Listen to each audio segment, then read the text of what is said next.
7 নং ফেরিঘাটের পল্টনটি সেটি কিন্তু সাময়িকভাবে এই ট্রাকটি যতক্ষণ পর্যন্ত উপরে না উঠানো হবে বা উপরে উঠানোর কাজ করছে ততক্ষণ পর্যন্ত সাময়িকভাবে কিন্তু বন্ধ ঘোষণা করছে বিআইডব্লিউটিসি কর্তৃপক্ষ। আসসালামু আলাইকুম। আমরা এই মুহূর্তে আছি পদ্মার পাড়ে রাজবাড়ী জেলার দৌলতদিয়া ফেরিঘাট এলাকায়। এই দৌলতদিয়া 7 নং ফেরিঘাটে পল্টনটি বর্তমানে বন্ধ ঘোষণা করেছে বিআইডব্লিউটিসি কর্তৃপক্ষ।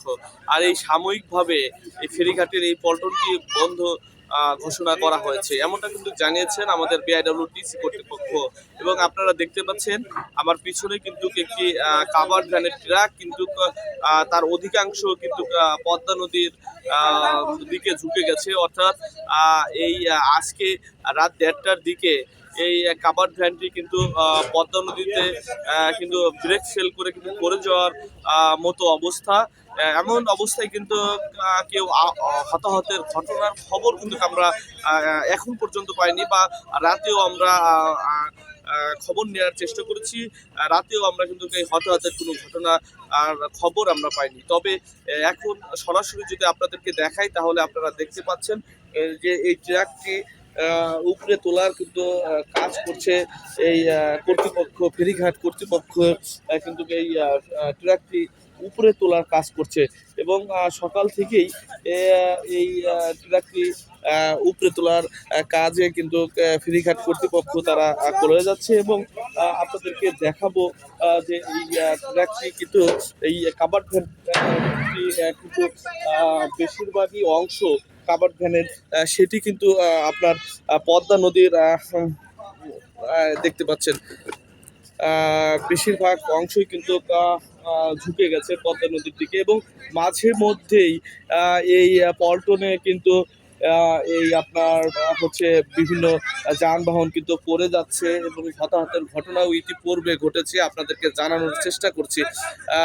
আপনারা দেখতে পাচ্ছেন যে হতাহতের কোনো ঘটনা না ঘটলেও তবে ট্রাক কিন্তু অনেক অংশে কিন্তু ক্ষতি হয়েছে। এবং এই মুহূর্তে যদি আপনাদেরকে দেখানোর চেষ্টা করি তাহলে দেখতে পাচ্ছেন ঘাট কর্তৃপক্ষ কিন্তু ট্রাকটি উপরে তোলার কাজ করছে। এবং এই মূলত সংযোগ সড়কটি বেশ ঢালু হওয়ার কারণেই মূলত মাঝে মধ্যেই এই দুর্ঘটনার কবলে কিন্তু পরে ট্রাক চালক এবং বিভিন্ন যানবাহন কিন্তু নদীতে পড়ে যাচ্ছে। এবং কর্তৃপক্ষের গাফিলতির কারণে কিন্তু মাঝে মধ্যেই এমন দুর্ঘটনার ঘটছে। এবং আমরা সরেজমিনে এখন যদি দেখাই তাহলে দেখতে পাচ্ছেন ট্রাকটি কিন্তু উপরে তোলার কাজ করা হচ্ছে। এবং এই ঘটনাটি ঘটেছে আজ রাত 1:30টার দিকে। এই ট্রাকটি কিন্তু ব্রেক ফেল করে, অর্থাৎ এই সংযোগ যে সড়কটি রয়েছে এই সংযোগ সড়কটি বেশ ভালো হওয়ায় কর্তৃপক্ষের নজর না থাকা সহজেই কিন্তু এই ফেরিতে উঠতে গিয়ে মাঝে মধ্যে এই পদ্মা নদীতে কিন্তু ট্রাকগুলো বা বিভিন্ন যানবাহনগুলো কিন্তু পদ্মায় কিন্তু পড়ে যাচ্ছে। এর ফলে বিভিন্ন ধরনের দুর্ঘটনা ঘটছে এবং যারা যাত্রী বা চালক রয়েছে তারাও কিন্তু হতাহত ঘটনা ঘটছে। এবং ট্রাকগুলো যে ট্রাকগুলো নদীতে পড়ে যাচ্ছে সেগুলোও কিন্তু অনেকাংশে ক্ষতির সম্মুখীন হচ্ছে। এবং এই মুহূর্তে আমি রয়েছি 7 নং ফেরিঘাট এলাকায়। এই ঘাটের পল্টনটি কিন্তু সাময়িকভাবে বন্ধ ঘোষণা করেছে বিআইডব্লিউটিসি কর্তৃপক্ষ।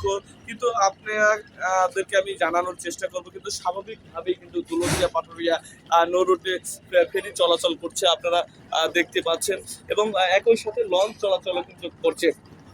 তবে এই যে 7 নং ফেরিঘাটের পল্টনটি সেটি কিন্তু সাময়িকভাবে এই ট্রাকটি যতক্ষণ পর্যন্ত উপরে না উঠানো হবে বা উপরে উঠানোর কাজ করছে ততক্ষণ পর্যন্ত সাময়িকভাবে কিন্তু বন্ধ ঘোষণা করছে বিআইডব্লিউটিসি কর্তৃপক্ষ। এই ছিল কিন্তু আমার কাছে ঘাট এলাকা থেকে আপনাদেরকে জানানোর সর্বশেষ তথ্য। আপনারা সকলে আমাদের সাথেই থাকুন, ভালো থাকুন। আমরা সর্বশেষ বা আপডেট তথ্যগুলো আপনাদেরকে জানানোর চেষ্টা করবো। ধন্যবাদ সবাইকে। আল্লাহ হাফেজ।